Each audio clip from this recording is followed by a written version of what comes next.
só porque tá mais fácil pegar no canal, né, do que postar no Classroom, tá muito pesado.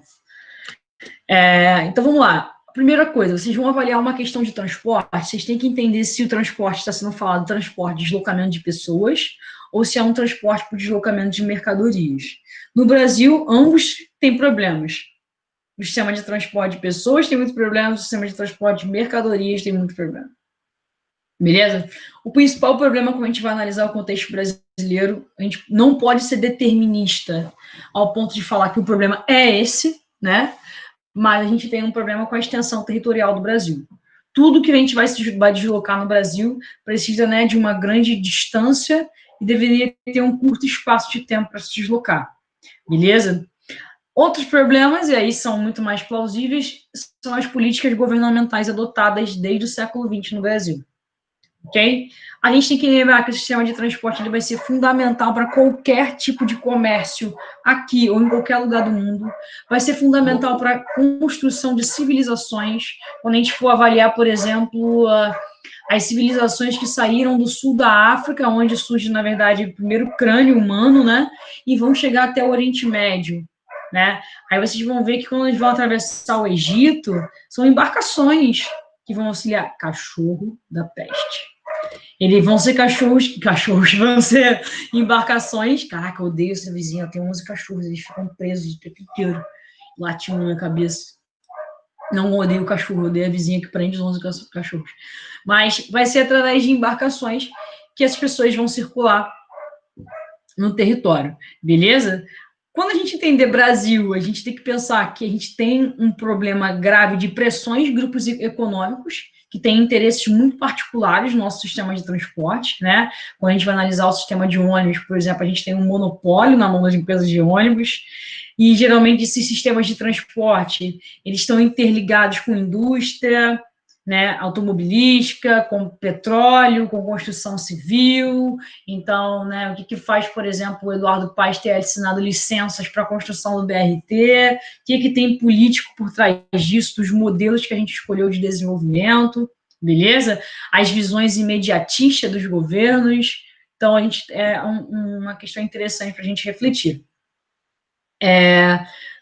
Eu botei esse slide não é um slide do jeito que eu gosto de fazer. Eu botei um slide bastante escrito, porque essa matéria é chata mesmo, e aí vocês precisam ter alguma coisinha para consultar depois. Quando a gente pensar em Brasil, a gente tem que pensar que a gente tinha várias saídas para investir no sistema de transporte. A gente escolheu o rodoviário, né? E aí as ferrovias e o sistema hidroviário, ele vai sendo relegado, vai sendo deixando no segundo plano, beleza? E isso vai ser determinante para a gente. O rodoviarismo, ele não é de todo ruim, mas a gente tem que ter um sistema de transporte no Brasil que a gente tem que chamar de intermodal, ou seja, assim como a energia, o sistema de energia, a gente tem que ter um sistema de energia, uma matriz energética diversificada. Quando a gente pensa em deslocamento em transporte, também deveria ser diversificado. O que vocês precisam? Qual é a habilidade? Bom dia, Fabinho. Qual é a habilidade que o Enem exige de vocês? Que vocês saibam, eu sempre falo isso para os meus alunos do Pré-Veste, sempre falo. O Enem quer de vocês que vocês sejam alunos protagonistas, que vocês consigam observar um problema, identificar a causa desse problema, as consequências desse problema e achar uma solução. A universidade pública, ela quer pessoas para solucionar problemas, que é médicos para produzir ciência, que é dentista para produzir ciência, que é geógrafo para produzir ciência, beleza? Então, a gente quer soluções. Então, como é que vai cair uma questão, geralmente, de transporte? É identificar qual transporte, por que foi utilizado aquele, qual seria o melhor, soluções. Então, é mais ou menos dessa forma que você vai olhar. Transporte rodoviário, né? Vamos lá, o que foi? O que levou a gente a implementar o modelo rodoviário? O que leva a gente a implementar o modelo rodoviário é, com certeza, o governo JK. Vocês sabem muito bem disso, né? A gente tinha um modelo ferroviário no Brasil em ascensão, graças ao café, deslocamento de café, os investimentos dos barões de café. Quando o JK entra no governo, o modelo de desenvolvimento do JK, aliado aos interesses estrangeiros, ao capital estrangeiro, precisa atender necessidades da indústria automobilística que estava chegando no Brasil. Estava chegando várias fábricas de carro no Brasil e essas fábricas precisavam de uma resposta rápida. Essas fábricas precisavam de estradas. Essas fábricas precisavam interligar o Brasil através de estrada. Então, o JK ele pega um discurso de levar o desenvolvimento para o interior, que é um discurso dele muito grande, né, muito forte, 50 anos em 5, plano de metas, desenvolver o Brasil, integrar o Brasil. Então, que é um discurso que o Vargas já tinha, né, de integrar a parte interiorana, aí JK leva a capital para Brasília e faz esse processo de integração através de modelo rodoviário, deixando de lado o nosso modelo ferroviário, que seria, sem dúvida nenhuma, para certas situações o mais adequado. Quando eu digo certas situações, é porque a gente também não pode ficar batendo o pé para o modelo rodoviário, porque o iFood só entrega na tua casa por conta do modelo rodoviário. Os Correios, por sinal, empresa maravilhosa, só bate na porta de vocês para entregar a mercadoria por conta do modelo rodoviário. A gente só tem um sistema que a gente chama de porta a porta por conta do rodoviário. Então, o rodoviário tem as suas vantagens, né? É um meio bem flexível. O custo de implementação é baixo. Então, se você quer fazer uma estrada, isso é muito barato, né? Para construir uma rodoviária é muito barato. Só que, ao mesmo tempo que é muito barato, a gente vai perceber que a manutenção é cara. Não é à toa que a gente vai refletir dentro desse contexto também, como que nós entregamos nossas rodovias na mão de empresas privadas, na mão de empresas de concessões que vão pagar, né, vão cobrar pedágios para vocês circularem pelo país. E aí, eu não sei se vocês conseguem entender que dentro de um contexto de cidade democrática, esse conceito de cidade neoliberal, onde você paga para transitar, é muito complexo, né? Alguns liberais vão falar, pô, Lívia, mas aí melhora o serviço.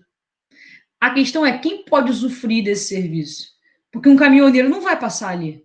Se ele tiver que passar 5 vezes numa estrada onde tem pedágio, ele vai pegar aquela estrada super sucateada, nem asfalto tem, perigosa, que vai demorar muito mais para ele pagar o pedágio. Então, onde você quer atingir? Isso vai encarecer a viagem de um morador mais pobre, né? Viagem que eu digo assim, viagem mesmo, de viajar. Então, é muito complexo a gente discutir o processo de privatização de estradas, né, dentro do contexto brasileiro, porque a gente escolhe um modelo e entrega esse modelo na mão do capital privado, que acaba ditando as regras do jogo, né? Eu acho que o que mais deixa complexo é quando o capital privado domina o Brasil em algum sentido, é ele que dita as regras do jogo. É ele que diz o que fazer e o que não fazer. A Samarco dizia o que fazer e o que não fazer. A Samarco foi lá, cometeu um crime ambiental grave, e é isso aí, toma aí. Né? A Supervia dita o que fazer e o que não fazer. E privatizar transporte, galera, é negar o direito à cidade. Se a gente pensar em mobilidade urbana, ao invés de transporte de longa distância, mobilidade urbana, a gente tem uma das passagens de ônibus mais caras do mundo em cima do seu valor do salário mínimo. Um trabalhador gasta 30% do seu salário para ir para o trabalho. Isso é muito significativo. Se você pensar também que essas empresas estão na mão de grandes monopólios, pensa na cidade de Rio de Janeiro, a gente tem o rei do ônibus, né, o cara que domina boa parte das empresas. E aí o modelo neoliberal fracassa mais uma vez, né? Porque qual é o conceito liberal? Ah, não, vamos privatizar tudo porque aí vai ter concorrência. Só que aí vem o monopólio e não tem concorrência nenhuma. Como sempre acontece. Sempre acontece. Né? Eu não sei como é que é o sistema em Itaguaí, onde se mora, Itacuruçá, Mangaratiba, só que pô, aqui na minha rua nem passa ônibus, né? Ali embaixo da minha rua tem uma linha de ônibus. Uma linha. Que na pandemia a galera ditou quais são os horários que esses ônibus vão circular. Em quais condições esses ônibus vão circular. E aí, outras questões. Se tiver uma crise do petróleo, o preço das passagens vai ser atingido diretamente, porque depende da gasolina, depende do diesel. Ok? E aí a gente vai entender. É óbvio, o JK fez isso sozinho? Não, os outros políticos deram continuação, inclusive o período militar. A ditadura militar abriu estrada em qualquer lugar. Beleza? Era um processo visto como ideal para a integração do Brasil ao mundo. Beleza? Aí, por exemplo, dentro do governo dos militares, teve esse PIN, Programa de Integração Nacional. Esse PIN foi isso, colonizar o interior do Brasil, preencher o vazio populacional das regiões interioranas. É isso, preencher o vazio. Como? Construindo estradas. Que, na verdade, se trouxeram problemas. Vamos lembrar no caso da Transamazônica, né? Algumas estradas construídas no período militar. Transamazônica, Cuiabá-Porto Velho, Cuiabá-Santarém, né? Era integrar a Amazônia ao Brasil. Então, isso acabou estimulando que muitas pessoas fossem para essa região. É só uma pequena imagem da Transamazônica, né? Só para vocês terem noção o que é a Transamazônica. Uma estrada que não liga nada a nada, que é muito utilizada para madeireiras ilegais. Muitas cidades sem nenhum tipo de planejamento adequado surgiram em torno dessas estradas. Então, é muito comum, à noite, prostituição infantil, né? É muito comum. Caraca, só lembrei de uma coisa agora. Aí, as meninas, a gente estava até mandando esse papo com a tia Helena, estava dando uma aula, aí eu falei sobre isso, né? Sobre como que em muitos lugares surgiu a prostituição feminina, se intensificou graças à abertura dessas estrelas sem planejamento. Aí um menino falou assim, e daí, professora, elas são donas do próprio corpo. Aí eu fiquei naquele momento de silêncio, sabe? Que você fala, ele vai consertar. Ele vai, e não conserta. Não tem como consertar depois disso, Lívia. Não tem como consertar. Peraí, isso é legal, eu acho. Calma aí. Aí eu falei assim, porque elas fazem o que elas quiserem, se elas acham que devem ganhar o dinheiro assim, amado, eu não tô falando de book rosa, não. Não tô falando de mulheres que saem com caras mais ricos e que cobram 10 mil reais, não. Eu tô falando de meninas onde, infelizmente, a única saída, muitas vezes, para sobreviver no interior de um lugar sem nenhum tipo de planejamento é vender seu corpo a preço de nada, ser estuprada e ficar calada. É isso que eu tô falando. Não, professor, mas você tem que entender que você quer. Assim mesmo, Senhor, sou eu de novo. E vou matar esse moleque. É muito difícil, cara. E foi exatamente esse exemplo que eu usei. Exatamente o exemplo da Transamazônica. Eu nunca passei nem perto da Tá Transamazônica. vendo? Que dá ficar de feminismo liberado é nisso, tá vendo? Tá vendo? Até onde vai chegar o feminismo liberal, meu Deus do céu. Cara, eu também tive essa discussão lá no. Eu tive essa discussão com as meninas, né? As meninas do segundo ano e tal, sobre feminismo liberal. Eu falei assim, cara, olha pra mim, olha pra mim. Os homens adoram o discurso do feminismo liberal. E se você vê que tem homem velho apoiando o teu discurso, meu filho, dá dois passos para trás, que teu discurso deve estar errado em alguma coisa, né? A discussão é, as meninas tiveram, Yasmin, postavam fotos, meninas novinhas, mais novas que vocês, 15, 16 anos, faziam vídeos dançando e esses vídeos foram parar em sites pornográficos, entre outros sites.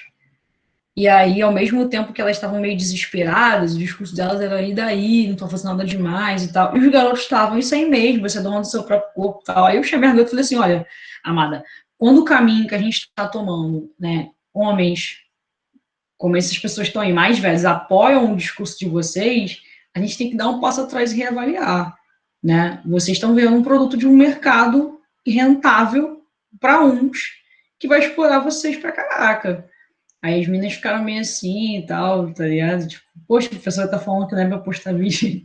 Tu falou isso naquela aula de tarde. Cara, é que assim, na minha cabeça faz muito sentido, que você tá num troço do movimento, que vai tirar, tipo, vai tentar diminuir as desigualdades e dar direito para as pessoas e, consequentemente, vai tirar alguns privilégios dos homens. E os homens estão apoiando. Nunca nessa vida você tirar privilégio de uma pessoa e a pessoa vai falar, vai lá, vai, tira meu privilégio. Vai.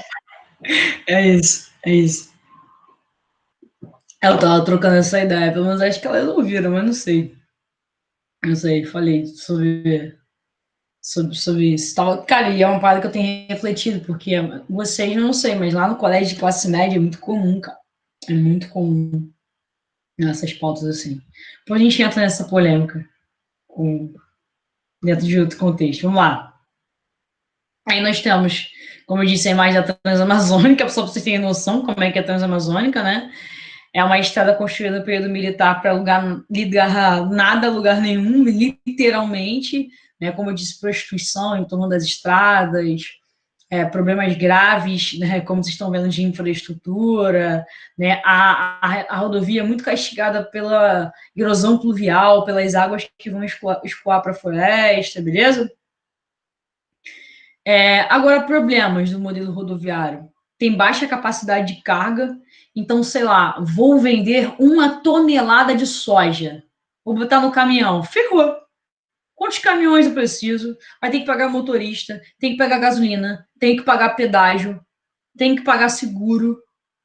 Quantos eu vou precisar, né, de caminhões para fazer? Quantas viagens eu vou precisar? Então, tem uma baixa capacidade de carga. Beleza? Demanda uma número de viagens. Pode falar. É só eu que ia falar ou ia outra pessoa falar? Foram 2 pessoas falando junto, vamos ver. Sei lá. Ah. Aqui no Brasil, tipo, nas rodoviárias, os ônibus que levam as pessoas, eles meio que são combinados, né? Tipo, as pessoas vão em cima e às vezes tem algumas coisas que vão embaixo, tipo, encomendas, essas coisas. Isso é comum em outros países, ou a gente usa isso porque a gente tem predominância de modelo rodoviário e, tipo, tem que fazer essas parcerias porque senão ia encher as rodovias. Eu nunca vi esse modelo em país desenvolvido, não. Nos países latinos é comum. Né? Então, a gente tem muito semelhante, né, ao nosso modelo de desenvolvimento. Eles também acabaram vivendo rodoviarismo e tal. Mas eu nunca vi essa prática ser comum nos países desenvolvidos, não. Não mesmo. Quando a gente vai pensar nos países desenvolvidos, o rodoviarismo ele é utilizado em grande quantidade mais para o lazer do que propriamente na rotina do cotidiano.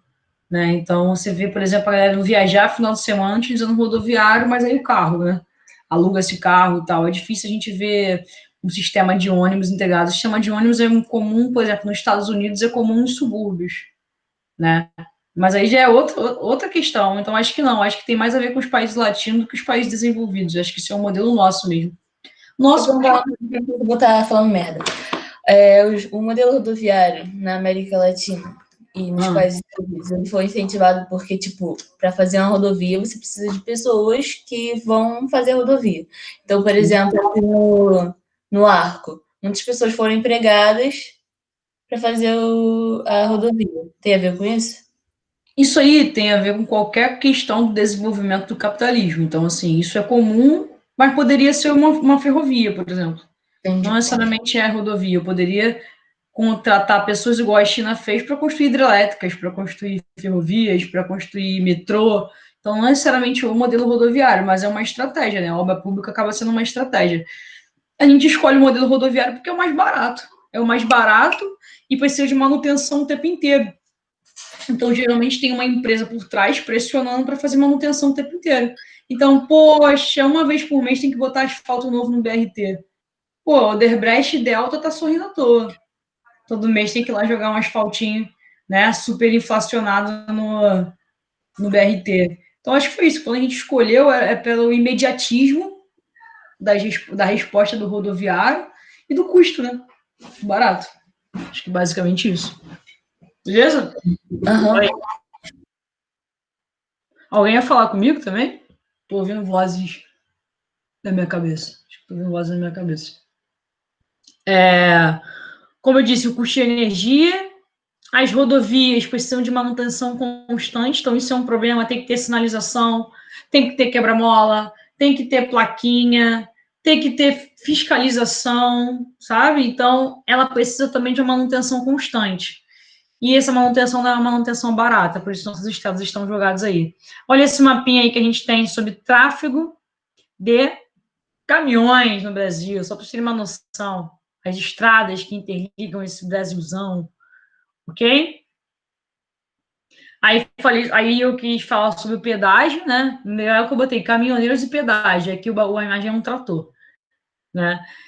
Boa parte dos caminhoneiros no Brasil trabalham de forma autônoma, e aquilo que eu falei, quando você tem um processo de privatização das estradas, o fato de trabalhar de maneira autônoma acaba encarecendo. E se vocês sabem, hoje o custo da mercadoria no Brasil, boa parte dele é culpa justamente do sistema de transporte. Quando a gente não consegue que uma mercadoria brasileira concorra no mercado internacional da maneira adequada, tem a ver com o sistema de transporte. Pessoal, vou só trocar meu Wi-Fi aqui rapidinho, que eu tô com o Wi-Fi lá de fora. Agora que eu tô vendo. De repente eu caio e volto. Volte, aí.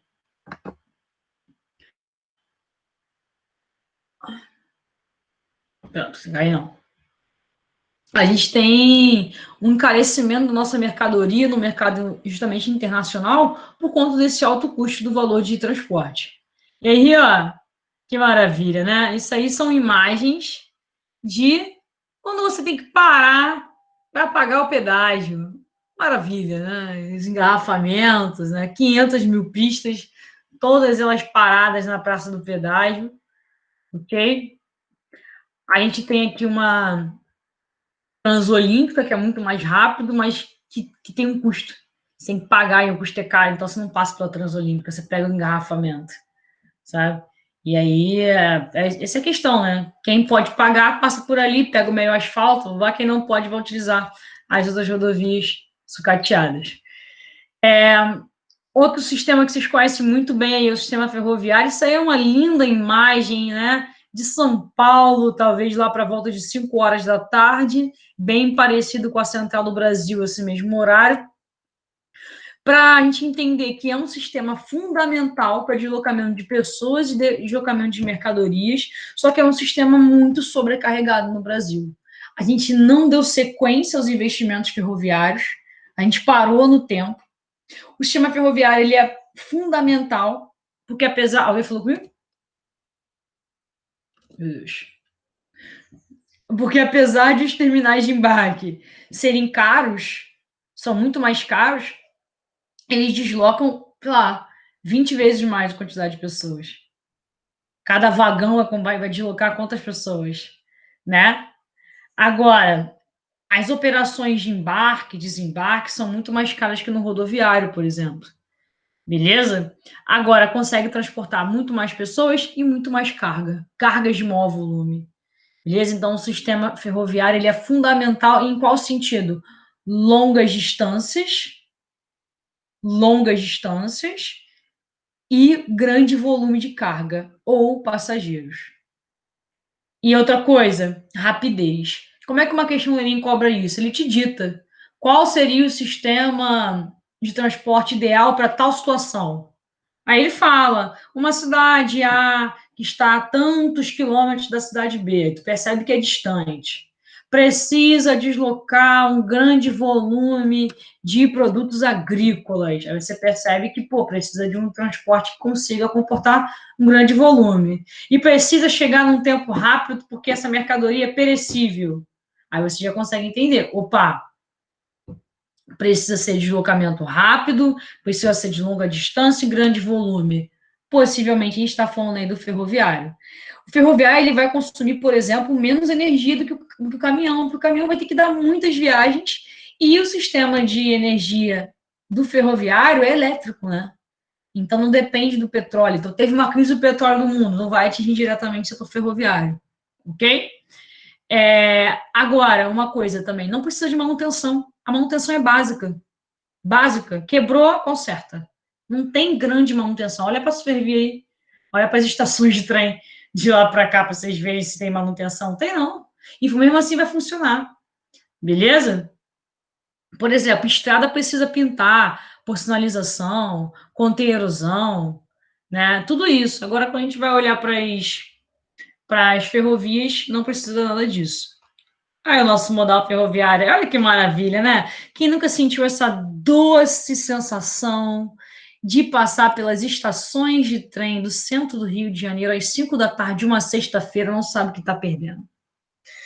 Não sabe, é uma maravilha. Se vocês sabem que eu já perdi quase meu dedo assim, né? Esse dedo assim, né? Sabe essa história? Eu ia me aproximar do Lula, porque eu ia perder um dedo. É, ia aproximar do papai, porque o meu dedo ficou preso na porta do trem, e o trem seguiu. E eu tinha uma aliança no dedo, e foi o que não deixou meu dedo esmagar, mas a aliança enterrou na minha carne, assim, toda. E aí foi brabo. Foi brabo, eu consegui tirar minha mão do trem, mas aí começou a caça a hospitais para conseguir tirar o anel do meu dedo, que estava enterrado. Aí eu fui a 3 hospitais tentando fazer isso. Foi complexo. Se um dia eu mostro, quase perdi. Uma coisa de proletariado, né? Tipo, perdi o dedo no trem, na Central do Brasil, 5 horas da tarde, sexta-feira. Uma história de proletariado, isso mesmo. Já tomava cachaçinha depois pra ver se ficava menos triste. Cara, eu só dei uma sorte na minha vida. Quando isso aconteceu, tava desesperada, né? Como é que tu toma decisões, né, nesse momento? Mas eu dei a sorte. Meu pai tá chegando na Central do Brasil na hora. Quando eu liguei, ele tava lá. Senão eu ia estar sem dedo. Senão eu ia representar o Lulinha. Vamos lá. A rede ferroviária brasileira, ela é pouquíssimo extensa, a gente já sabe disso. E hoje, sei lá, 20% das cargas brasileiras são deslocadas por ferrovias. Essa ferrovia que passa aí perto de vocês, né, aí em Itaguaí, é uma ferrovia para deslocamento de mercadoria apenas. É uma ferrovia que funcionaria muito bem para deslocamento de pessoas também, né, mas é uma ferrovia apenas para deslocamento de mercadorias. A gente tem algumas ferrovias para turismo, né, que são ferrovias que se mantêm ainda pelos passeios turísticos. E eu escolhi 2 imagens, que é de São Cristóvão, 5 horas da tarde aí, num lindo dia de sol, e a outra da quantidade de trens sucateados que a gente tem abandonados em tantas linhas férreas que foram deixadas para trás. Seja uma ideia, né? Essa é a nossa malha ferroviária em 1910, essa é a nossa malha ferroviária em 2007. Conclusão, não mudou praticamente nada. A gente não investe, né? Principalmente quando a gente deveria investir para grandes distâncias, que seria o interior do Brasil. Ok? Aí eu fiz uma pergunta, né? O metrô é uma boa alternativa, né? O metrô que vai ser inaugurado no Brasil tardiamente, né? O mundo já viveu o metrô aí desde 1863, né? O famoso metrô de Londres, né? Uma cidade de um dos países mais neoliberais do mundo, mas que não privatizou o sistema de transporte. Mas aí quando a gente olha para o Brasil, a gente privatiza o sistema de transporte, a gente entrega concessões. O E aí, interessante é que não tem, na Europa, as pessoas não viajam de avião para visitar países assim próximos, eles vão para ferrovia. Sim, sim. É tudo e rápido, o deslocamento é rápido e feito por ferrovias. É isso mesmo. É óbvio que a gente vai analisar outra coisa, né, Samara? A geografia de relevo é completamente diferente. Por exemplo, a gente fazer um trem aqui, daqui para o Peru, é muito complexo que a gente vai ter que subir a Cordilheira dos Andes. Sabe? Não, mas o Brasil é maior do que a maioria deles lá. Não, sim, sim. A gente pensa que o sistema nosso de integração com outros países, a nível de ferrovia, em alguns sentidos fica difícil, mas para a Argentina daria, para o Uruguai daria, para o Paraguai daria, para o resto do Brasil daria, como você disse, o Brasil é maior que a Europa, então, sim. E na Europa o sistema não é privado, né? O metrô não é privado. E aí o metrô só chega no Brasil na década de 70, e é uma boa alternativa? Sim, o metrô ainda subsuperfície é uma excelente alternativa devido ao custo, né? Ao custo é caro para implementar, mas o custo da viagem é muito barato, porque não ocupa espaço, é eletrificado, então não polui, desloca uma quantidade de passageiros muito grande, então reduz o número de automóveis na rua. Isso foi uma questão da UERJ, a UERJ perguntou Uma forma que a China tem reduzido a poluição é incentivando o transporte coletivo em massa, através das ferrovias, trafega numa alta velocidade, né? E, então, isso diminui o tempo de deslocamento. A gente tem uma linha de metrô muito ineficiente no Brasil, uma linha de metrô que vai da Pavuna, no Rio de Janeiro, pelo menos, né? Poucas cidades no Brasil têm metrô. Deixa eu ver se eu botei aqui. Não botei quais são as cidades. Porto Alegre tem metrô, Recife tem metrô, São Paulo tem metrô, Rio de Janeiro tem metrô, Curitiba tem metrô. Não lembro mais cidades que eu conheço que tem o metrô. São poucas cidades. BH tem metrô? Eu não lembro agora. Acho que não lembro se BH tem metrô. Acho que não tem, não. Eu posso ver. A questão é, a nossa malha é muito deficiente. Olha para o contexto do Rio de Janeiro. A gente tem uma linha que sai da Pavuna, pega uma parte da Zona Norte, Central do Brasil, aí segue uma linha para Tijuca, né? Que vai até ali até a nova estação da Tijuca, ali na usina. Tem uma linha que vai para a Zona Sul, Botafogo, Arco Verde e tal.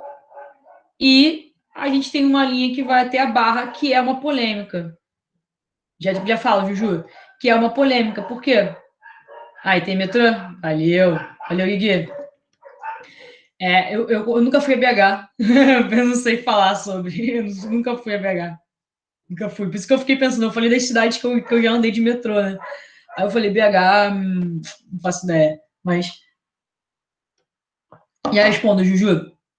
A gente tinha um projeto antes das Olimpíadas, que era fazer uma linha de metrô para chegar até Niterói e São Gonçalo, que ia atingir uma quantidade significativa de pessoas, porque São Gonçalo é o segundo maior no município em quantidade de gente, Niterói é o terceiro. Então, né, então na verdade, Caxias é o terceiro, depois de Niterói. A gente precisava dessa linha de metrô para atender a galera que está do outro lado da ponte Rio-Niterói, que depende praticamente de maneira exclusiva da ponte. E ao invés de a gente criar essa linha, que ia acolher boa parte dos trabalhadores, o que a gente faz? Cria uma linha até a Barra, que não atinge nem 300 mil pessoas por dia, né? Mas é aquilo, né? A gente faz uma escolha de um modelo de transporte turístico, basicamente isso. Uma vantagem, uma desvantagem, além do alto custo de construção de terminais? Eu não penso nenhuma. Pensando no metrô. Nenhuma. Manutenção básica? Nenhuma. Eu acho que a principal desvantagem é a construção de terminais, né? É óbvio, se olhar para o Brasil, Juju, a desvantagem é o preço, né? O preço das passagens, né? Pede duas. Não, então, se você pensar, eu posso forçar a barra para pensar em duas. Por exemplo, manutenção. A manutenção da linha de metrô é mais complexa que a manutenção da linha de ferrovias comuns, tipo trem, né?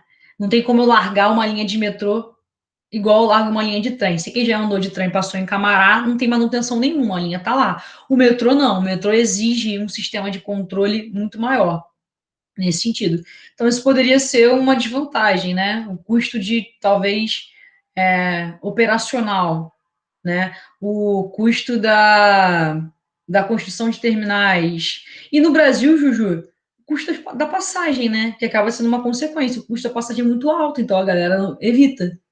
A galera pega ônibus e fica 4 horas no deslocamento. É melhor do que ele andar de metrô. Eu vou ver se eu penso em mais algum para te falar. Se eu pensar, eu volto e te faço uma sinalizo.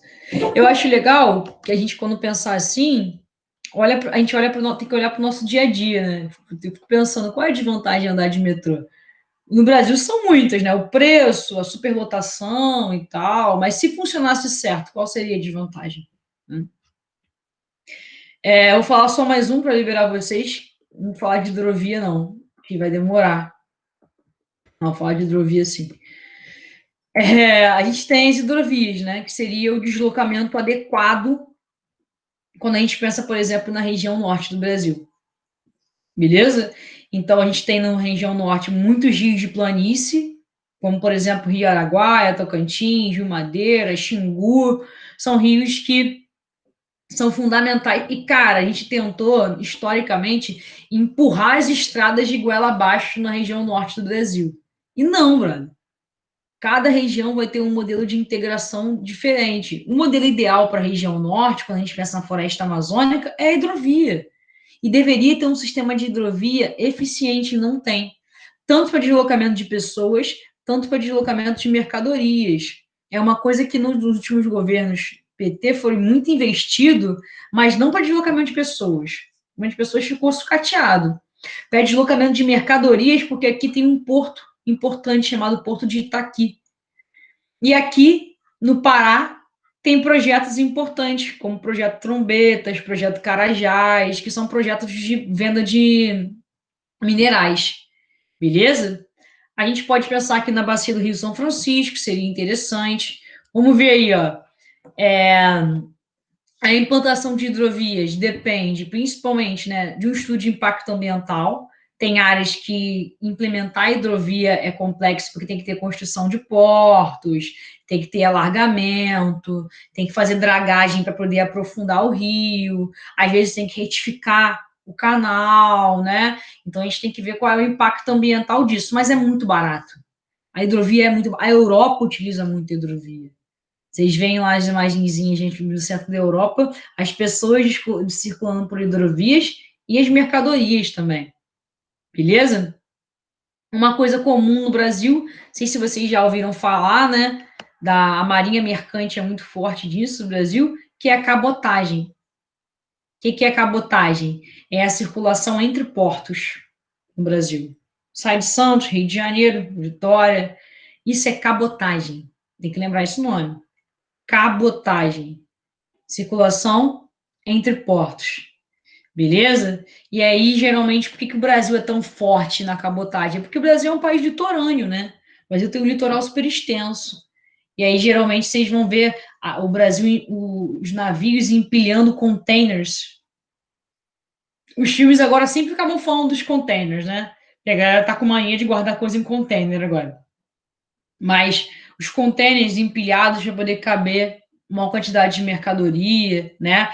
Mas tem muitos desafios, por exemplo, vamos pensar na Baía de Guanabara. A Baía de Guanabara está completamente assoreada. Então, para ter uma chegada de um navio no Porto do Rio de Janeiro, vai ter que fazer a dragagem, vai ter que tirar os sedimentos na Baía de Guanabara, né? Então, por isso que hoje no Brasil a gente utiliza muito mais o Porto de Itaguaí. É por isso que houve a construção do arco metropolitano, para as mercadorias passarem por fora da cidade, não passarem pela Avenida Brasil. Porque antes a mercadoria tinha que sair de Itaguaí, entrar na Avenida Brasil e atravessar a Avenida Brasil toda. Agora não. Ela passa por fora da cidade para evitar engarrafamento, tal. Agora só tem roubo de carga, né? Quando passa por fora, não chega carga nenhuma porque é roubada. Ok? Aí, o Guilherme falou aí abaixo. A gente tem problemas de hidrovia também associados à superlotação. Então, vamos pensar nisso mesmo de coronavírus. Pô, a gente está falando que tem cidades no interior, né? Lá do estado do Amazonas, estado do Acre, que as pessoas fazem travessias de 2 dias para chegar nas cidades. Como que a gente faz um processo de prevenção ao coronavírus? Como é que a gente faz um processo de vacinação decente com essa dificuldade de deslocamento, né? E não adianta tentar construir estradas, é melhorar as hidrovias, ok? Então, seria um dos sistemas mais baratos hoje para a gente pensar, sem sombra de dúvida. Só que, se for em Rio de Planalto, que é aquele rio para hidrelétrica, a gente tem que construir uma coisa chamada eclusas, que são tipo uns elevadores de carga para a mercadoria descer. Beleza? É fundamental. O Brasil hidrovia, cara, o Brasil tem que investir em hidrovia, porque o Brasil tem muitos rios, interliga a boa região com rios. A gente tem uma região litorânea muito extensa para utilizar os nossos portos, para utilizar a cabotagem, e não só a cabotagem para pensar em questão turística, né?